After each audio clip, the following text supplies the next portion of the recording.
Depuis ces événements, Jacob a constaté que son beau-père Laban ne le regardait pas comme avant. Oui, parce que Jacob est devenu immensément riche.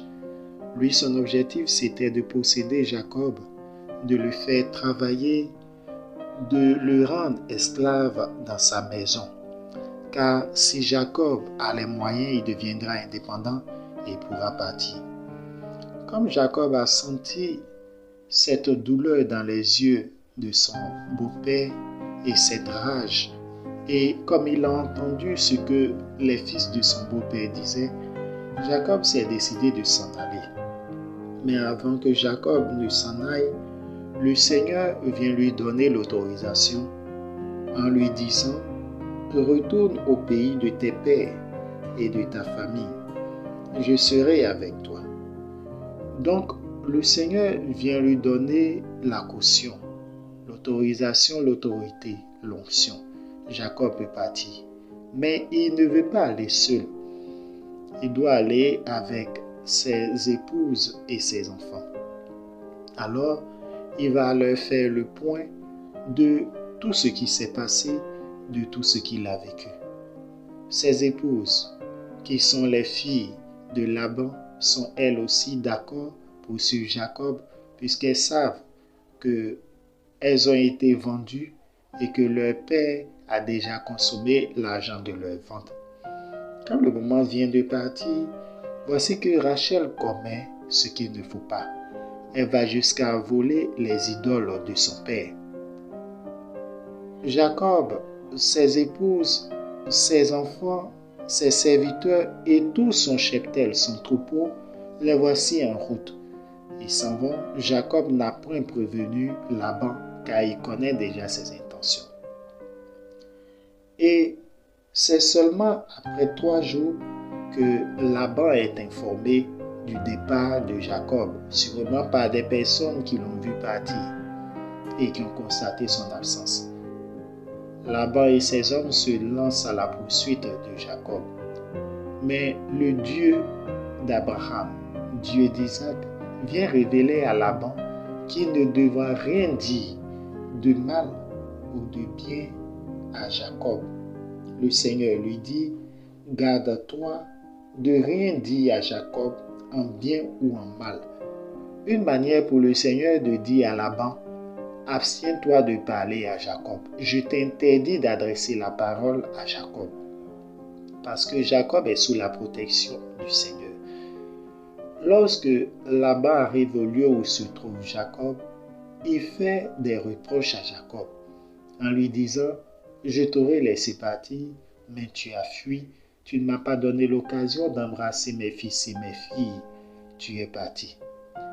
Jacob, à son tour, explique à Laban qu'il est parti de cette manière parce qu'il a eu peur. Seulement, il se trouve que Laban lui fait des reproches en lui disant « Tu es parti avec quelque chose qui m'appartient, mes idoles. » Jacob est surpris et lui accorde l'autorisation de fouiller tout son camp. Rachel, qui a camouflé les idoles, a décidé d'aller jusqu'au bout en ne révélant à aucune personne que c'est elle qui a les idoles. Laban, n'ayant pas trouvé ces idoles, va essuyer les reproches de Jacob. À partir de ce moment, comme Laban s'est rendu compte qu'il ne peut rien faire de mal à Jacob, il va décider de tisser une alliance avec Jacob. Et cette alliance est simple. Non seulement les pierres que nous avons utilisées constituent des témoins, et l'Éternel constitue notre juge.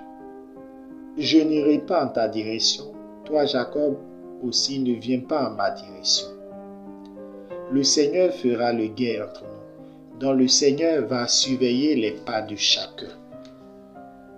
Si un de nous essaie de trahir les clauses de cette alliance, cette personne sera frappée par le Seigneur.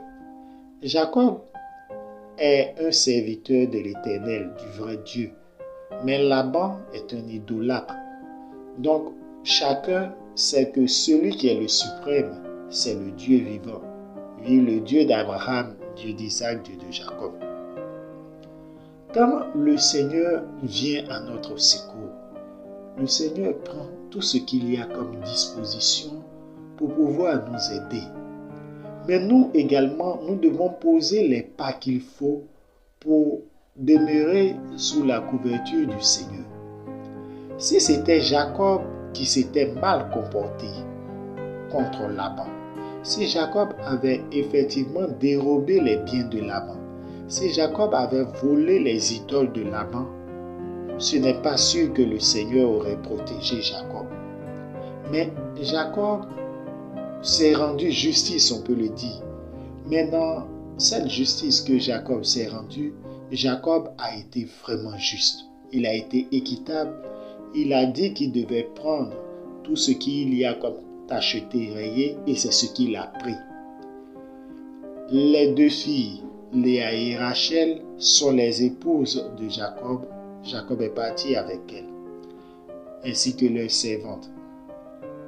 Les enfants qu'elles ont eus sont les fils de Jacob. Jacob les a récupérés. Donc Jacob n'a pris que ce qui lui appartient. Jacob, c'est vrai, a été malhonnête envers son frère Ésaü, mais il n'a pas été malhonnête envers Laban.